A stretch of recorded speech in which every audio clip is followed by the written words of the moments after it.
Papunta na akong workout kaso, nagsisettle ako. Yan. Share ko lang kasi feeling ko makakatulong sa iba. So, ngayon, dati di ba nagpunta na kami sa Thailand? O, 80% ng settlement ko. Settlement, yung kapag tinatransfer yung IO, punta ko sa nag-accounting. Anyway, nagpunta kami sa Thailand. Nung first time ko punta sa Thailand, wala namang masyado tatanungin sa'yo sa immigration. Tatanungin lang sa'yo kung kailan ang balik mo. Yung normal na tinatanong. Kasi wala namang visa ang Thailand. May immigration lang sa na po pwede ka nilang, sa immigration kasi po pwede ka nilang i-stop para pumasok sa country nila. So, alam nyo naman, I do my due diligence before pumasok sa isang country. Lalo na kapag ang kasama ko, family ko. So, sinearch ko, meron na pa ng required na 10,000 baht, which is 37,000 pesos, before ka pumasok sa, pwedeng hingin sa'yo ng immigration officer at his discretion. And pag wala ka nun, ibig sabihin, hindi ka nila papapasukin. May mga nagsasabi na pwedeng bank statement, pero mas gusto talaga nila ang cash. So, nag-withdraw talaga kami mag-asawa ng 37,000. It's either, 10,000 baht or its equivalent. So, pwedeng USD. So, pinaghanap ko yung mga USD ko, ganun, para lang makaabot ng pati si Benedict. So, ang weird lang na may hawak kang ganung cash habang papunta sa nasa airport nagta-travel. So, ready na kami, ready rin. Dapat kailangan din, naging strict na kasi sila. Naging strict na rin, kailangan ipakita rin yung booking mo ng hotel, yung flight mong pabalik. So, medyo hassle na. And, marami talagang makikita mong online na nagsasabi na talagang hindi sila pinapasok. So, naka-ready kaming ganun, di ba? Papunta kaming Chiang Diretso kaming Chiang So, pagdating namin ng Chiang biglang may sinabi ng officer na dito daw kami dadaan. Suddenly, may list sila ng names. Sa Chiang to, may list sila ng names. Tas, Benedict Baguno, Mary Grace Baguno, dito kayo sa daanan na to. Sabi namin, yung karamihan, dumadaan papunta doon sa right side. Kaya pinapunta kami sa left side. So, pinapunta kami sa left side. Pagkatapos, tinignan na lang last time yung bag namin. Pagkatapos nakita namin, labasan na. So, ibig sabihin, hindi kami dumaan ng immigration.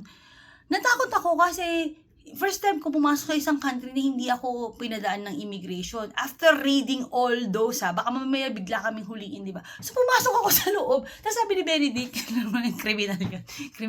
Okay na yan, pumasok na tayo. Diretso na tayo. Hindi mo naintindihan. Nasa ibang bansa ka. So, pumasok talaga ako. Tapos naghanap pa ako ng officer sa information. We didn't get through the immigration. We just passed through this gate. They just check our bags and then, yeah, you're good. And meron kasing, ang problema ko kasi is they have language barrier. Hindi sila ganun kagaling mag-i-English. So, parang, hindi pa rin ako sure sila sa sinasagot nila. Ayoko mahuli. So, pumasok pa talaga ako sa kapasok-pasukan nung airport. Pagkatapos, talagang hinanap ko na yung pagkatapos, tinatanong ko sa kanila, is this really okay? We didn't go through the immigration. Tas, ang sagot na naman nila, yeah. So, ang ending namin, pumasok kami sa Chiang talaga na, oh my gosh, wala talagang immigration na nangyari. Hawak pa namin yung mga 37,000 pesos namin. Pagkatapos yun, nakapagpa-picture naman as you saw. And then, nung papunta naman kami sa Bangkok, sabi ko, ito na siguro, no? May immigration na talaga, di ba? Kasi nga hindi pa ako nakapasok sa isang country wala immigration. Pagpasok, wala na namang immigration. Sabi ko, so, nagtanong na naman ako, dito medyo magaling na silang mag-English, pero sinabi niya, because it's a domestic flight, you came from Chiang Rai, so you already have the entire process. She was saying that, hindi ko masabi sa kanya, kasi baka mas lalo kaming actually, we didn't in Chiang Rai, we didn't go through the process. So, parang, so ito na yung loophole. Ito na yung loophole. Pwede kang pumunta ng papuntang domestic, hindi ka na ma-check. Kapag hindi ka papunta, tapos pag pumunta ka ng Bangkok, hindi ka na i-check sa immigration. Yun lang. Ang weird, di ba? Mag-settle lang ako. Kamaya, nag-check pa sa akin kung ano mga allocator. Yun lang, share ko lang. Ang weird kasi, di ba? Pero I must say, natutuwa talaga ako sa Thailand.